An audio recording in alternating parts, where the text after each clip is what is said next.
మీ ఎలాంటి వ్యాపార ప్రకటనలకైనా వెంటనే మా ఛానల్ సంప్రదించండి. ప్రస్తుతం మనతో పాటు ప్రముఖ ఆధ్యాత్మికవేత్త, జ్యోతిష వాస్తు పండితులు, లలితాదేవి ఉపాసకులు బ్రహ్మశ్రీ నానాజీ పట్నాయక్ గారు ఉన్నారు. గురుగారితో మాట్లాడేద్దాం. నమస్కారం గురుగారు. శ్రీమాత్రే నమః.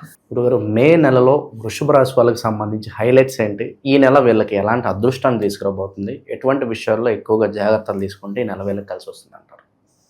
వృషభం వారికి ఈ నెలలో శుక్రుడు అయితే రాశిలో ఉంటున్నాడండి 14వ తేదీ వరకు. 12వ స్థానంలో రవి బుధులు, 11వ స్థానంలో ఏకాదశంలో 2 క్రూర గ్రహాలు మంచిదే. కాకపోతే 12వ తేదీ నుంచి ఆ కుజుడు మారిపోతున్నాడు. ధనస్థానంలో గురువు, చతుర్థ భావంలో కేతువు, దశమ స్థానంలో రాహు ఉన్నాడు.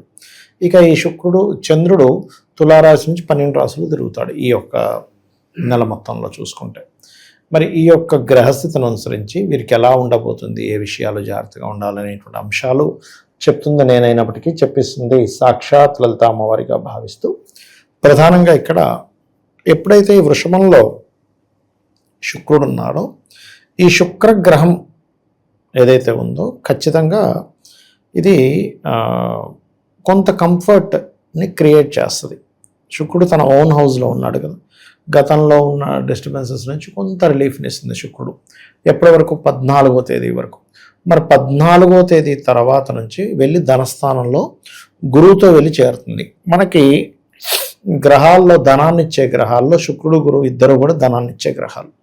సో ఎప్పుడైతే ధనస్థానంలోకి వెళ్తుందో మోర్ ఆపర్చునిటీస్, కొంచెం ధనం ఎక్కువగా రావడానికి ఎక్కువ ఆస్కారం ఉంది.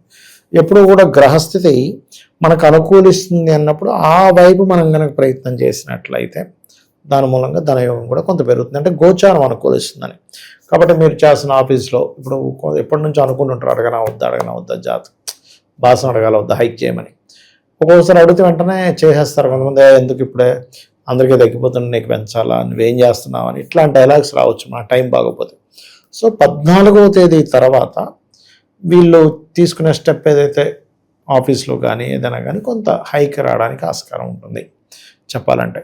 అయితే వీళ్ళు ఎట్టి పరిస్థితుల్లో కూడా 10 నుంచి 15వ తేదీ మధ్యలో ఎటువంటి అగ్రిమెంట్స్ అసలు చేయకూడదు ఒకటి.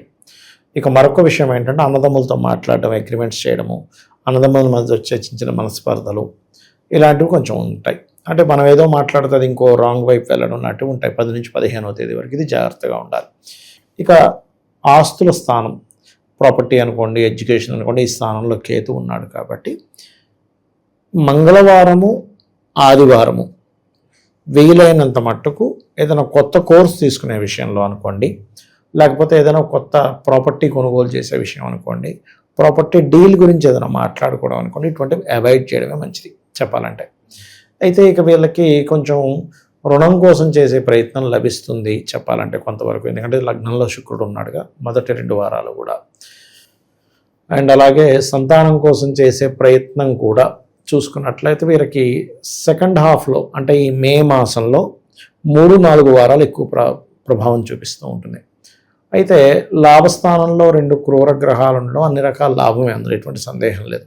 కానీ ఆ కుజుడు 12వ తేదీ నుంచి 12వ స్థానంలోకి వస్తున్నాడు కాబట్టి కాస్త 12వ తేదీ నుంచి మే మాసంలో కొంచెం ఒత్తిడి అలా కంపల్సరీ తప్పనిసరి మనం ఒక్కోసారి ఖర్చు పెట్టాల్సి వస్తుంటుంది చూసారా, అటువంటివి కాస్త ఎక్కువగా ఉంటాయి చెప్పాలంటే. ఈ కాంబినేషన్ అనేటువంటిది అది ఇస్తుంది పర్టికులర్గా చెప్పాలంటే. అలాగే మరొక విషయం ఏంటంటే ఇక్కడ గమనించినట్లయితే ఈ గ్రహాలు ఏవైతే ఉన్నాయో, ఇది మన ఈ కుజుడు 12వ స్థానంలో ఉండడం, ఏకాదశంలో శని మంచివాడే కొన్ని విషయాలకు, అందులో ఎటువంటి సందేహం లేదు. కాకపోతే ఈ శని ఎప్పుడైతే 11లో ఉంటూ కుజుడు 12లోకి వెళ్ళాడో ఇక్కడ కొంచెం ఉద్యోగ సంబంధించిన విషయంలో ఎక్కువ ఒత్తిడి, ఎక్కువ స్ట్రెస్ కూడా ఇస్తూ ఉంటాడు చెప్పాలంటే. మానేయాలి అనే ఆలోచనలు ఇస్తూ ఉంటాడు. అయితే ఈ 14వ తేదీ నుంచి బంధువర్గంలో వారిని ఏమైనా ఇష్టపడి, ఎందుకంటే ఈ సప్తమాధిపతి ఎప్పుడైనా 12లో ఉన్నప్పుడు, అది కూడా ఓన్ హౌసెస్లో ఉన్నప్పుడు కొంచెం ఇష్టపడిన వారిని వివాహం చేసుకోవాలి, అది కూడా బంధువర్గంలో వాళ్ళని, కొంత ఘర్షణాత్మకమైనటువంటి కొన్ని పరిస్థితులు ఏర్పడి తర్వాత ఇష్టపడిన వారిని వివాహం చేసుకోవడం జరుగుతూ ఉంటుంది. అటువంటి సంఘటనలు జరుగుతాయి ప్రధానంగా తీసుకుంటే కనుక. ఇక వీరికి ఉద్యోగ అవకాశాలు అయితే వస్తాయి, మార్పులు కూడా ఉన్నాయి చెప్పాలంటే. మరియు ఇంట్లోనే ఉండి కొన్ని వ్యాపారాలు ప్రారంభించుకోవడానికి కూడా 14వ తేదీ నుంచి అనుకూలంగా ఉంది. ఇక విదేశీ కంపెనీలు, ఆన్లైన్లో చేసే కొన్ని ఉద్యోగాలు, సాఫ్ట్వేర్ డెవలప్మెంట్స్, ఇట్లా కొన్ని ఉంటాయి చూసారు. అటువంటి ఉద్యోగ అవకాశాలు కూడా దశమ స్థానంలో రాహు ఉన్నందుకు ఖచ్చితంగా లభిస్తాయి. కాకపోతే ఇక్కడ ఉద్యోగంలో ఇబ్బంది తగ్గాలి, ఉద్యోగంలో కొంత స్ట్రెస్ ఎక్కువగా ఉంది, ఉద్యోగంలో మార్పులు కనబడుతున్నాయి, ఇంకో కొత్త ఉద్యోగం రావాలి అంటే కనుక ఓం మాణిక్య మకుటాకార జానుద్వయ విరాజితాయ నమః చేసుకోవాలి. 4వ భావంలో ఎప్పుడైతే మన కేతువు రవి రాశుల్లో ఉన్నాడో ఇక్కడ ఒక్కోసారి మనం తప్పనిసరిగా తీసుకోవాల్సి వస్తుంది, ల్యాండ్ కానీ గృహం కానీ. అవుతానంటే కుదరదు ఒక్కోసారి. అలాంటప్పుడు వారాహి అష్టోత్తరం చేసుకున్నా ఏదైనా వివాదాల్లో ఉండే భూమికి సంబంధించినవి కూడా క్లియర్ అవ్వడం జరుగుతుంది. వివాహ ప్రయత్నాలకు సంబంధించి ఏ తేదీల్లో అనుకూలంగా ఉంటుందంటారు? ఏ తేదీల్లో అనుకూలంగా ఉంటుందంటే ఇది ముహూర్తం బట్టి ఉంటుందండి. ఈ తేదీలని కాదు, వాళ్ళ పర్సనల్ చార్ట్లో వాళ్ళకుండే నక్షత్రం, వధూవరుల నక్షత్రాలు తీసుకొని తారాబలము అని కడతారు. అంటే ఆ రోజు ఉండే నక్షత్రానికి వధూవరులకి బాగుందా లేదా. ఇక్కడ చాలామంది, ఇప్పుడు మీరు మంచి ప్రశ్న వేశారు, ఎందుకంటే చాలామంది ఏం చేస్తారంటే మా అమ్మాయికి 25 ఏళ్ళు వచ్చేసి, మా అబ్బాయికి 30 వచ్చేస్తున్నాయి, అమ్మమ్మను హడావిడికి పెళ్లి చూస్తారు. అలా కాదు, అసలు సప్తమ స్థానం బాగుందా లేదా, సప్తమ స్థానం శుభగ్రహంతోనో లేకపోతే ఈ లగ్నానికి యోగకారక గ్రహంతోనో సంబంధం కలిగి ఉన్నప్పుడే వివాహం చేయాలి.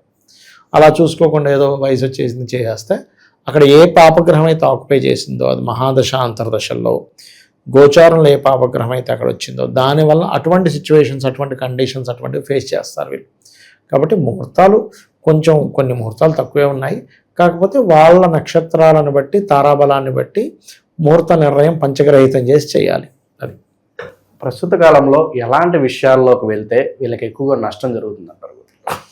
వీళ్ళకి ఎటువంటి విషయాల్లో ఎక్కువ నష్టం ఉంటుంది అంటే భూమి అండి.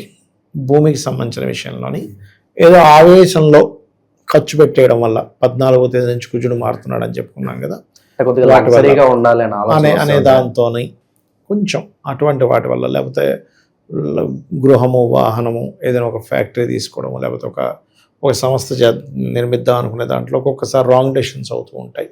అటువంటి విషయాల్లో వీళ్ళు ఖచ్చితంగా జాగ్రత్త వహించాలి. మీడియేషన్ రోల్స్ తీసుకుని ఎక్కడ ఏదో సమస్య ఉంది, వీళ్ళు పెద్ద మనిషిగా ఉండడము, దాన్ని సాల్వ్ చేయాలనుకోవడం, అది ఎంతవరకు వర్కౌట్? ఇందాక నేను మీకు ఒక విషయం చెప్పాను, 10 నుంచి 15వ తేదీ మధ్యలో మీరు మధ్యవర్తిత్వంగా వెళ్ళి మాట్లాడేది, అన్నదమ్ములతోని అగ్రిమెంట్స్ చేసేవి చేయొద్దని. ఎందుకంటే ఈ 3వ అధిపతి చంద్రుడు రాహుతోని శనితోని 5 రోజులు కలిసి ఉంటున్నాడు. 10, 11, 12 తేదీలు కుంభంలో ఉంటున్నాడు. 13, 14 దాదాపుగా 14, 15వ తేదీ వరకు కూడా కొంచెం ఇక్కడ ఈ మీనంలో ఉంటున్నాడు శనితో. అంటే ఎప్పుడైనా శని రాహు గనక చంద్రుడితో కలిసిన, శని గనక చంద్రుడితో కలిసిన ఆ కారకత్వాలు దెబ్బతీస్తాయి. కాబట్టి ఈ విషయంలో జాగ్రత్తగా ఉండాలి. ప్రస్తుత కాలం గ్రహరీత్యా ఎలాంటి పరిహారాలు చేసుకోవాలి గురుగారు? వీళ్ళైతే ఎక్కువగా విష్ణు సహస్రనామాలు చేసుకోవాలండి. ఎందుకంటే పంచమాధిపతిని బేస్ చేసుకొని చెప్తాం కాబట్టి విష్ణు సహస్రనామాలు, సూర్య ఆరాధన, గణపతి యొక్క ఆలయాలకు వెళ్ళడము, ఇవి వీళ్ళు ఎంత చేస్తూ ఉంటే అంత బాగుంటుంది వీరికి. గురుగారు, ఈ రాశి వాళ్ళు ప్రత్యేకంగా చాలా కాలం నుంచి చూస్తున్నాము, వివాహాలు అవ్వట్లేదు, లేదంటే దగ్గర వరకు సంబంధాలు వస్తున్నాయి, దగ్గర వచ్చినప్పుడు క్యాన్సిల్ అయిపోతుంది అని బాధపడే వాళ్ళు ఎటువంటి పరిహారాలు? ఇప్పుడు కొంచెం చెప్పాలంటే లగ్నంలో శుక్రుడు ఉన్నాడు కదా, 14వ తేదీ వరకు శుక్రుడు సప్తమాన్ని చూస్తాడు. సో అనుకూలత ఉంది ఇప్పుడు చెప్పాలంటే. కాకపోతే వివాహం కోసమే నాకు అవ్వాలి అంటే మొట్టమొదటిగా నేను చెప్పే విషయం ఒకటి, అసలు మీకు వివాహ సమయం వచ్చిందో లేదో చూడండి, కంగారు పడకండి. వచ్చింది అయినా ముందుకు కదలట్లేదు అన్నప్పుడు ఓం కామేశబద్ధ మాంగళ్య సూత్ర శోభిత కందరాయ నమః అనే మంత్రం చేసుకుంటే సరిపోతుంది. ఓవరాల్గా ఈ రాశి వాళ్ళకి ఎలా ఉంటుందో మంచి విశ్లేషణ అందించారు. ధన్యవాదాలు. శ్రీమాత్రే నమః.